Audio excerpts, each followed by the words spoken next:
دیوار ہے جو آسمان سے بات کر رہی ہے اور وہ ایک دائرے میں چکر لگا رہے ہیں. یہ فرمائیے کہ یہ جو آپ کے افسانے ہیں سر، ان میں ایک نقطہ دیکھنے میں آیا ہے کہ مشترک، کہ اقدار کا زوال، قدروں کا زوال، وہ ایک پرسسٹنٹ تھیم کے طور پہ آپ کے ناولوں میں آتا ہے. بھلے وہ کسی چھوٹے اہلکار کی اس صورت میں ہو، کسی نوجوان خاتون کے حوالے سے ہو، کسی جو ہے نا وہ ایک تو لو مڈل کلاس کا ماحول آپ کے افسانوں میں ہے. لیکن جو صرف میں چاہتا ہوں کہ آپ کی رائے کہ یہ جو قدروں کے انحطاط کی طرف آپ اشارہ فرما رہے ہیں، یہ ہمارے ہاں کیوں ہوا؟ کیونکہ معاشی ترقی بھی ہم نے نہیں کی اور قدریں بھی جاتی رہیں. یہ کیا ہمارے ساتھ حادثہ ہوا ہے؟ میری رائے میں ملک کی جو معاشی انحطاط ہے وہ جنم دیتا ہے سماجی انحطاط کو. معاشی انحطاط جنم دیتا ہے سماجی انحطاط کو. میں بڑی مشہور شاعر کی نظم ہے کہ ہم جہاں ہیں وہاں تہذیب نہیں پل سکتی. جی ہاں، جی ہاں. ٹھیک، وہ کہتا ہے کہ مفلسی حصے لطافت کو مٹا دیتی ہے. بجا فرمایا. ہمارے سول سروس کے ایک امجد ثاقب ہیں، وہ اس پر مائکرو فائنانس میں کام کر رہے ہیں. بالکل کرتے ہیں. میں نے ان سے کہا شروع میں کہ اگر آپ غربت اور غربت کے اثرات دیکھنے ہوں جی جی تو یہ پہلے تو آپ یہ پڑھیں ادبی افسانے، پھر آپ اس کے اوپر، یہ شروع کی بات ہے جب وہ ابھی شروع کر رہے تھے اخوت کو، جی جی، تو ان کو میں نے ریکمینڈ کیا کہ آپ پریم چند کا افسانہ جو ہے کفن وہ پڑھیں. پھر آپ کو احساس ہوگا کہ غربت جو ہے وہ انسان کو کس سطح پر لے جاتی ہے. صحیح فرمایا. تو جب پاکستان نے معاشی ترقی کرنی چھوڑ دی اور ہم معاشی انحطاط کا شکار ہوئے جی، تو پھر اس کے شاخسانہ یہ بھی ہے کہ ہم سماجی انحطاط کا بھی شکار ہو. بجا فرمایا، بجا فرمایا. جب لوگوں کے پاس روزگار نہیں ہوگا تو وہ جو کام کریں گے، اور مجھے یقین ہے آپ ان کو کسی اس کیٹیگری میں تعمیری کام نہیں کہہ سکتے. جس کا پیٹ بھوکا ہے وہ کیا تعمیری کام کرے؟ کسی کے پاس کوئی موقع ہی نہیں ہے، اس کے پاس نوکری نہیں ہے، اس کے پاس پہلی اس کی جو فکر ہے وہ یہ ہے کہ میں اس شکم کو کیسے بھروں، تو پھر وہ کیا سوچے گا؟ تو میرے اگر افسانوں میں، تحریروں میں آپ کو نظر آتا ہے کہ ہماری لوور مڈل کلاس جو ہے وہ کیوں اس کی اقدار جو ہیں وہ نیچے جا رہی ہیں، تو وہ اس کا ہی ایک ظہور ہے جو پاکستان کے ساتھ جو کھلواڑ ہوا ہے. بجا فرمایا. آپ نے بہت کلیدی بات فرمائی کہ اگر معیشت میں انحطاط آ رہا ہوگا تو ہم سماجی ترقی کا، اقدار کے استحکام کو بھول جائیں. بات ایک آپ کو یہی اسی موضوع پہ کرنا چاہتا ہوں کہ پاکستان ایک کوگمائر میں پھنسا ہوا ہے. جی، ہم بہت عرصے سے ایک اس دلدل میں پھنسے ہوئے ہیں. ہم مزید قرضے لیتے ہیں، پرانے قرضے واپس کرتے ہیں، پھر قرضے لیتے ہیں، پھر واپس کرتے ہیں. IMF کا ایک پروگرام آتا ہے، وہ ختم ہوتا ہے تو دوسرا شروع ہو جاتا ہے، پھر تیسرا شروع ہو جاتا ہے، پھر چوتھا شروع ہو جاتا ہے. یہ پہلی دفعہ ہے کہ مجھے کچھ امید یہ نظر آ رہی ہے کہ ہم اس کوگمائر سے، اس دلدل سے نکل سکتے ہیں. آپ دیکھیے کہ یہ میریکولس چیزیں ہیں کہ اگر یہ کبھی نہیں سوچا تھا کہ یہ پرائیویٹائزیشن ہو سکے گی. اب مثال کے طور پر میں آپ کو منسٹری آف فائنانس کی کوٹڈ فگر بتاتا ہوں. جی فرمائیے. گزشتہ برس جی، انہوں نے رپورٹ چھاپی کہ ہماری معیشت میں کتنے ٹریلین روپیز جو ہیں وہ 5 سال میں ہیمریج کی صورت میں نکل جاتے ہیں، بیکاز ہم لاسز جو ہیں اسٹیٹ اونڈ انٹرپرائزز کے ان کو برداشت کر رہے ہیں. وہ فگر پچھلے 5 سال کی تھی 2023 کی رپورٹ کے مطابق. اور وہ 5.5 ٹریلین کے قریب تھی. روپے یا ڈالر؟ روپے. ڈالر میں تو خیر وہ ہو ہی نہیں تو ہمارا سکتا. وہی ممکن. تو وہ ہمارا GDP 5.5 ٹریلین روپے اس ملک سے نکل جاتے ہیں. اب یہ سوچئے کہ یہ پیسہ کہاں سے آتا ہے؟ یہ پیسہ آتا ہے وہ جو میں اور آپ ٹیکس دیتے ہیں. اس ملک کا اگر کوئی ایک شخص جو ہے نا وہ 100 روپے کا بیلنس ڈلواتا ہے تو اس سے بھی 15 روپے نکل جاتے ہیں یا 20 روپے نکل جاتے ہیں. وہ پیسہ بھی سارا اسی میں استعمال ہو رہا ہے. اب اس سے جان چھڑانا مجھے تو لگتا تھا کہ یہ امپاسبل ہے، مگر اب مجھے امید نظر آنی شروع ہوئی. تو جب مجھے یہ امید نظر آتی تو میں ایک بورن ایپٹیمسٹ ہوں. میں خوشگمانی جو ہے اس کو جلدی قبول کرتا ہوں، اور میں اس خوشگمانی میں مبتلا ہو رہا ہوں ہر گزرتے دن کے ساتھ کہ اس ملک کی معاشی بہتری ہو سکتی ہے، چاہے وہ فورن انویسٹمنٹ کے حوالے سے ہو، چاہے وہ سی پیک کے حوالے سے ہو، چاہے یہ اپنے جو لاس میکنگ ادارے ہیں ان کی پرائیویٹائزیشن کے حوالے سے ہو. یہ چیزیں جو ہیں یہ اگر ہوں گی تو اس ملک کا معاشی نطاق دور ہو جائے گا. بجا فرمایا. ظفر صاحب، میرے بچپن میں اور آپ کی نوجوانی میں اخبار میں ایک کالم ہوتا تھا، یہ جو 79 والا سینسرشپ تھا، اس کے بعد اب اخبار میں کیا بچا تھا؟ آدھا صفحہ تو آپ کو یاد ہے کہ خالی کورا لوگوں کو مل رہا تھا. تو اخبار بیچنا بھی ہے تو کالم وہ بذات خود ایک اکانومی بن گئی، اس کی قسمیں بن گئی. پتہ چل گیا کہ یہ سفارشی کالم ہے، یہ فلاں جماعت کا نقطہ نظر ہے، یہ فلاں، یہ سرکاری ہے، یہ وغیرہ وغیرہ وغیرہ. آپ کی نظر میں ایک اخباری کالم میں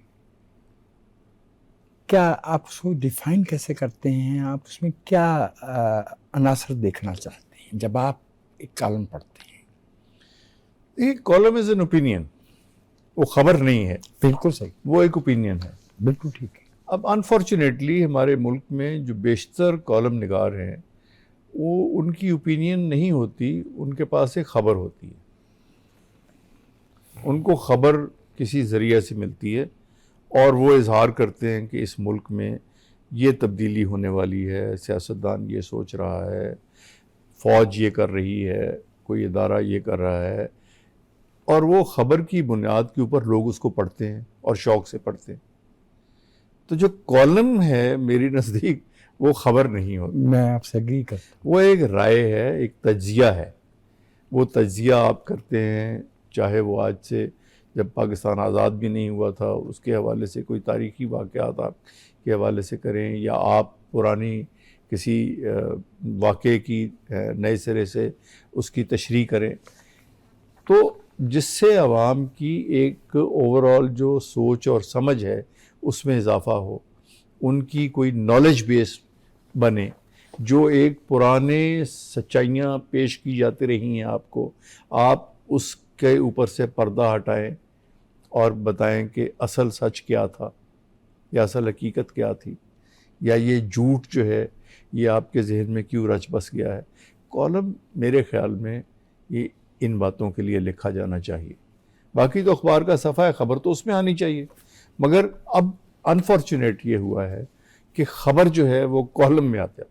وہی لوگ جو ہے وہ رپورٹنگ بھی کر رہے ہوتے ہیں اور ظاہر ہے کہ ان کے پاس، اور وہ کالم کے ذریعے بعض اوقات جو ہے وہ خبر فاش بھی کرتے ہیں لوگ، ظاہر ہے کہ اس ضمن میں دیکھتے. لیکن جو اخباری کالم جس طرح سے ہم نے وہ الفا آف دی پلاؤ میں دیکھ، جیسے ہمارے یہاں چراغ حسرت کے کالم تھے، یا عبدالمجید سالک صاحب کا منو بھائی، انتظار حسین صاحب، تو وہ ایک شگفتہ تحریر، لیکن یہ کہ ذہن سازی سے اس میں ہو رہی ہوتی. جی درست کہا آپ نے. منو بھائی کے پاس خبر نہیں ہوتی تھی، احواز ہوتا تھا. جی دیٹس رائٹ.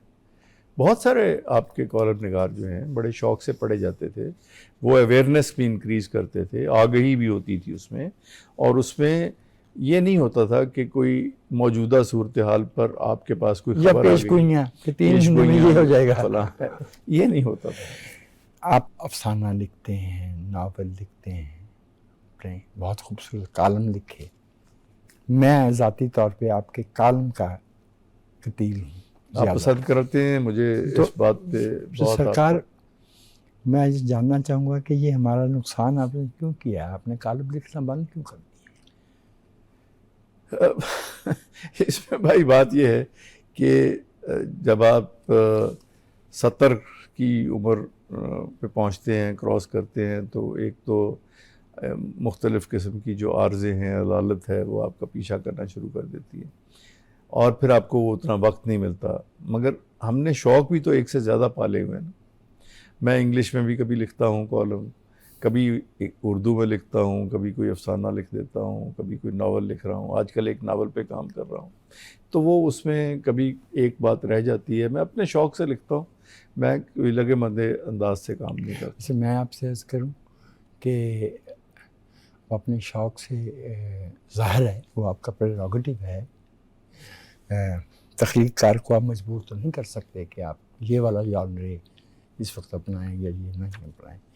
لیکن جو ہماری خاص طور پہ اردو اخبار میں کالم جو ہے، میں اس میں ہر گزرتے ہوئے دن کے ساتھ سنجیدگی کا عنصر کم ہوتے ہوئے دیکھ رہا ہوں.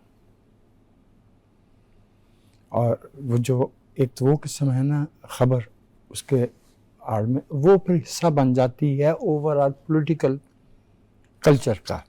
وہ پھر صحافت نہیں رہ جاتی، یا پھر پھکڑ پن ہے. تو اس میں تو درخواست ہی کر سکتے ہیں کہ جس طرح کا کالم آپ لکھتے ہیں اس میں فیکٹس بھی ہوتے ہیں، اس کی ریڈیبلٹی بہت زیادہ ہوتی ہے، اس کی زبان جو ہے بہت عام فہم ہوتی ہے، اور چونکہ آپ کا مشاہدہ بہت زیادہ ہے تو آپ بہت مشکل جو مسائل ہیں ان کو بہت آسان کر کے بیان کرنے کی صلاحیت رکھتے ہیں.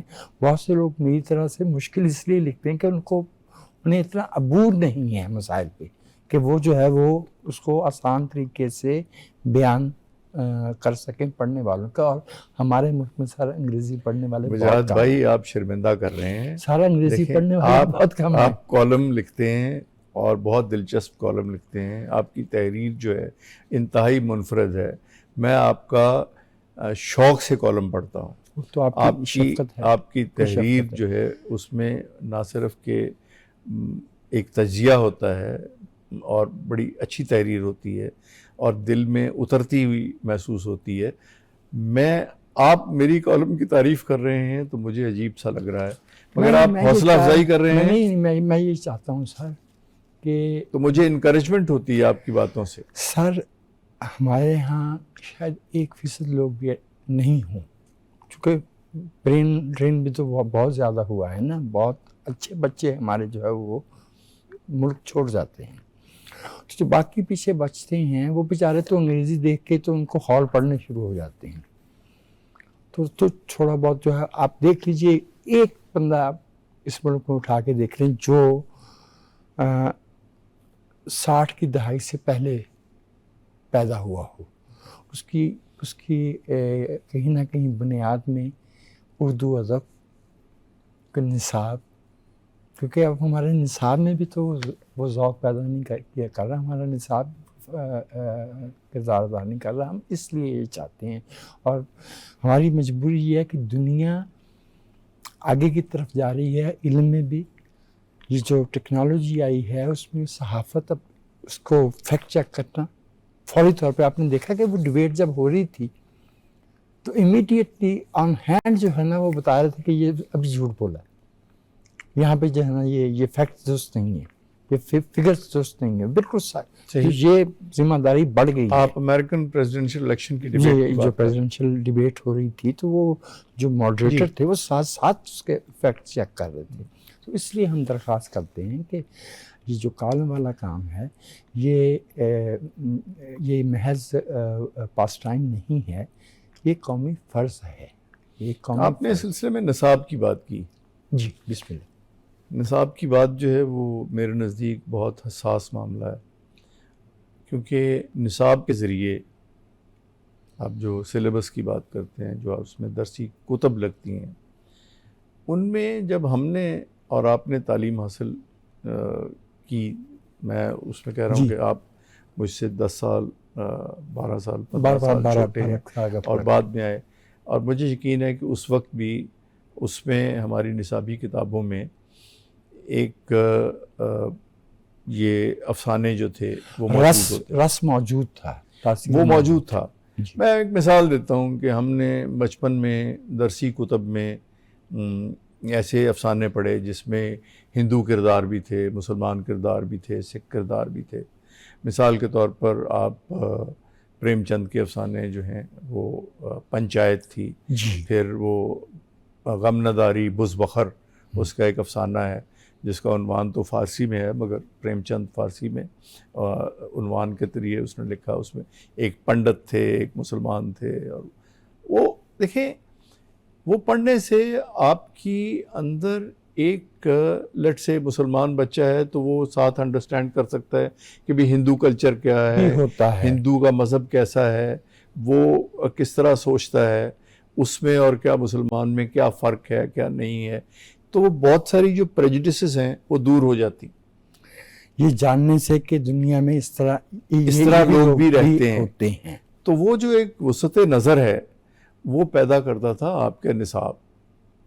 وہ انفارچونیٹلی نصاب بدل گئے، نصاب بدل کیا گیا، اس میں سے جو ہے وہ روح نکال لی گئی ہے، اور بچوں کے لیے وہ اس میں کوئی دلچسپی کا سیکھنے کا بات تو بعد میں آئیں گی نا، اس میں دلچسپی کا کوئی ایلیمنٹ جو ہے وہ باقی نہیں بچا۔ ظفر بھائی، میں پاکستان ٹیلی ویژن کی بہات پہ اور ذاتی طور پہ آپ کا بے حد شکر گزار، پیچیدہ موضوعات پہ بہت فراخ دلی کے ساتھ اور بہت شفقت کے ساتھ جو ہے وہ ہماری تعلیم بھی کی اور ہماری رہنمائی بھی کی۔ ہماری نشست کا وقت ختم ہو گیا، لیکن آپ سے مکالمہ تو ہر صورت جاری رہے گا، عمر بھر ایک ملاقات چلی جاتی ہے۔